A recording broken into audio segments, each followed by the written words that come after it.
ठरलं तर मग या मालिकेच्या येणाऱ्या भागामध्ये आपण पाहणार आहोत की साक्षी विरुद्ध केस लढण्यासाठी आणि प्रियाचं सत्य समोर आणण्यासाठी सायली, अर्जुन आणि मधुभाऊ प्रियाच्या रूमची झडती घेत असतात. तेव्हा तिथे मधुभाऊना सायलीचा लहानपणीचा फोटो भेटतो. तेव्हा मधुभाऊ बोलतात सायलीला की हा तुझा लहानपणीचा फोटो आहे. तेव्हा मधुभाऊ सायलीला बोलतात तुझा हा लहानपणीचा फोटो प्रियाच्या रूम मध्ये काय करतोय, म्हणजे याच्यात काहीतरी गोड बंगाल आहे. अर्जुन त्यांना सांगत असतो हा सायलीचा फोटो कशावरून. तेव्हा मधुभाऊ बोलतात मला माहिती आहे की सायली जेव्हा आश्रमात आली तेव्हा तिचा माझ्याकडे फोटो होता आणि तो सगळे रेकॉर्ड माझ्याकडे आहेत. तेव्हा अर्जुन बोलतो हा सायलीचा फोटो आहे, मग प्रियाचा फोटो पण असेल इथे कुठे. मग ते शोधाशोध करायला लागतात.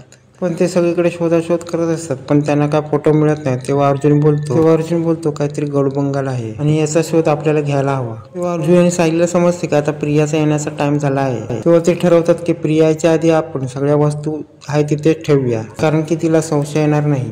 पण सायलीचा लहानपणीचा फोटो मधुभाऊ घेतात, कारण की त्यांना त्या फोटोचा उलगडा करायचा असतो.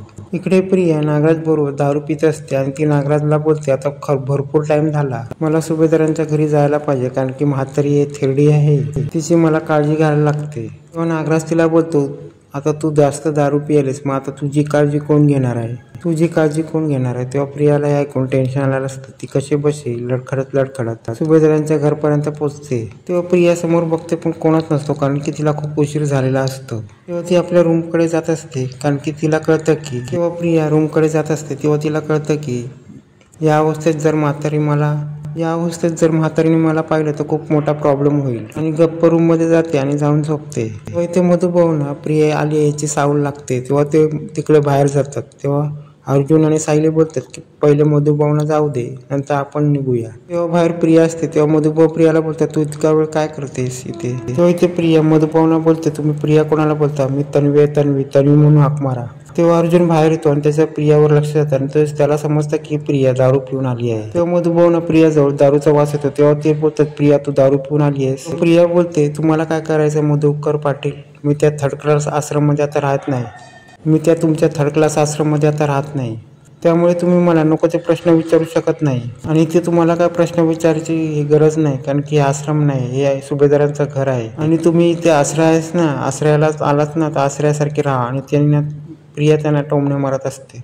तेव्हा मधुभाऊ बोलतात जे तू बोलतेस तुला समजतं का, तू आश्रमात वाढली आहेस ना, आणि एका बाजूला सायली पण आश्रमात वाढली, पण तुझ्यासारखी ती वागत नाही, आणि तू कशी वागतेस.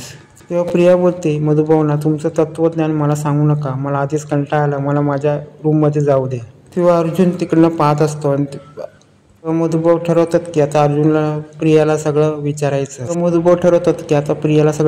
तेव्हा ते विचारतात की तुझा सायलीचा फोटो तुझ्याकडे कसा आला. प्रिया बोलते का बसतो आणि ते बोलते तुम्ही माझ्या रूम मध्ये आलात का, आणि माझ्या रूम मध्ये काय शोधाशोधी केलं, तुम्हाला फोटो मिळाला का, आणि सायली अर्जुन पण गेले होते का. आणि मधुभाऊना राग येतो आणि मधुभाऊ बोलतात तू चुकीचं वागतेस, आणि तू किल्लेदारांच्या सोडून आता सुभेदारांच्या दोन्ही कुटुंब चांगले मिळालेत, पण तू वाईट संगत घेऊन असे का वागतेस, आणि तू आता सुभेदार घरात आलीस तर जरा व्यवस्थित वाग, जरा सुधार, आणि तू सायलीचा फोटो घेऊन तू नेमकं काय करणार असतेस मला सांग, काय गडबड करणार असते मला सांग. तेव्हा प्रिया मधुभाऊना बोलते की तुला काय करायचं आहे काय, आणि मी काय काय केलंय तुला माहित आहे का. तेव्हा हे सगळं अर्जुन ऐकत असतो आणि अर्जुन बोलतो की आता काहीतरी सांगावं आणि आपण रेकॉर्ड करावं. हे सगळं ऐकून घेण्यासाठी अर्जुन व्हिडिओ रेकॉर्डिंग आणि सायली फोन रेकॉर्डिंग चालू करतात. तेव्हा प्रिया बोलायला लागते मी काय काय केलं तुम्हाला माहिती आहे की विलासच्या कुणाच्या जाळ्यात मीच तुम्हाला अडकवलं आहे, आणि आता साक्षी सुटल्यानंतर तुम्ही आता जेलची रवानगी घ्यायला तयार व्हा, हवा खायला तयार व्हा, आणि तुम्हाला जेलमध्ये टाकणार आहे आणि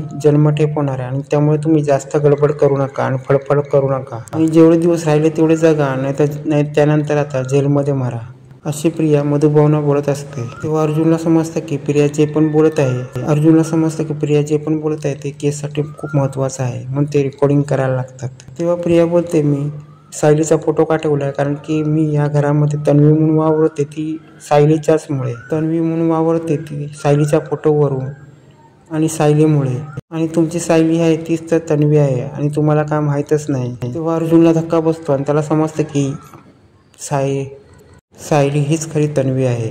तेव्हा प्रिया बोलत होती की मला काय करायचं होतं, मला या घरामध्ये यायचं होतं अर्जुनशी लग्न करून, पण मला अर्जुनशी लग्न करता आलं नाही, मी अश्विनशी लग्न केलं आणि या घरात आली.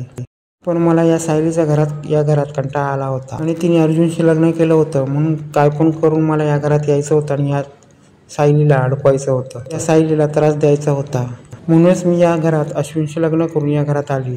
तेव्हा प्रिया बोलायला लागते, अर्जुन काहीच करू शकत नाही, तो लुझर आहे आणि हा पण जिंकणार आहे. आणि ती दामिनी वकील आहे, ती खूप प्रख्यात आहे आणि ती काय करून ती या साक्षीलाच ती सोडवणार आणि ह्या मधुभाऊना जेलमध्ये टाकणार आणि ती तुम्हाला जेलची हवा खायला तुम्हाला जेलमध्येच टाकणार.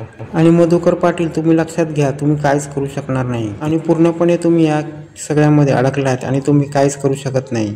आणि मधुकर भाऊंना हे ऐकून चांगला धक्का बसलेला असतो. इकडे साक्षी जेलमध्ये नुकतीच सुटलेली असते. तो इथे मी पण वाटत असतं की मी आता साक्षीला जामीन देऊन कसं तरी सोडवलंय, पण आता हिला पुढे कसं वाचवू, कारण की माझी मुलगी या सगळ्यामध्ये भरपूर अडकलेली आहे आणि आता मी काय करू. आणि त्याच्याच बाजूला आता नागराज आणि महिपन यांचे दोघांची दारू पिण्याची पार्टी चालू असते. तेव्हा महिपन नागराजला बोलतो, आता मी काय करू, माझ्या मुलीला मी आता कसं बाहेर काढू. तेव्हा नागराज बोलतो, सगळं व्यवस्थित होईल आणि तुझी लेक या सगळ्यातून बाहेर पडेल. तेव्हा नागराज बोलतो, ही दामिनी वकील एवढी पॉवरफुल आहे, तिने कसं बस या साक्षीला जामीन मिळवून दिला, मग आता ती आता पुढे काय करते ते बघ. तेव्हा मी पण बोलतो, मी आता अर्जुनला सोडणार नाही. तेव्हा नागराज बोलतो लवकरात लवकर या साक्षीला या सगळ्यातून बाहेर काढूया. तो इथे मी पण दारूच्या नशेत असतो आणि तो काय करायचं काय ठरत नाही, पण तो इथे तेवढ्यात तो दामिनी वकीलला फोन लावतो. दामिनी वकील कॉल उचलते आणि बोलते, काय काम आहे. मी पण दामिनी वकीलला बोलतो की एक प्रॉब्लेम झालाय, साक्षी तुमच्या कृपेने तर जामीन मिळाला आहे, पण काहीतरी पुढे करा. आणि ती पुढच्या टेन्शनमध्ये भरपूर हे झालेली आहे, तिचं तुम्ही काहीतरी बघा. तेव्हा दामिनी वकील बोलतो, या सगळ्यामध्ये मी काय करू शकत नाही, मी तुमची केस लढू शकते, तुमचं काय ते बघा. आणि ती रागाने फोन ठेवते आणि फोन कट करते. मी पण चांगला तोंडावर पडलेला असतो. तेव्हा नागराज बोलतो, मी तुला सांगितलं होतं ना. तेव्हा नागराज बोलतो, मी तुला सांगितलं होतं ना, उगाच फोन करू नकोस. मी तुला सांगितलं होतं ना, उगाच फोन करू नकोस. ती प्रिया मधुकर पाटलांना बोलते की मी आता महिपन कडून आली आहे, तिथे मी दारू पिऊन आली आणि तिथे पार्टी होती, कारण की साक्षीला जामीन मिळालं होतं आणि आता साक्षी सुटली आणि आता ह्याच्यानंतर तुम्ही जेलमध्ये जाल. आणि प्रिया बोलते, बाजूला हो म्हातारे, आणि ती तिच्या रूममध्ये जाते.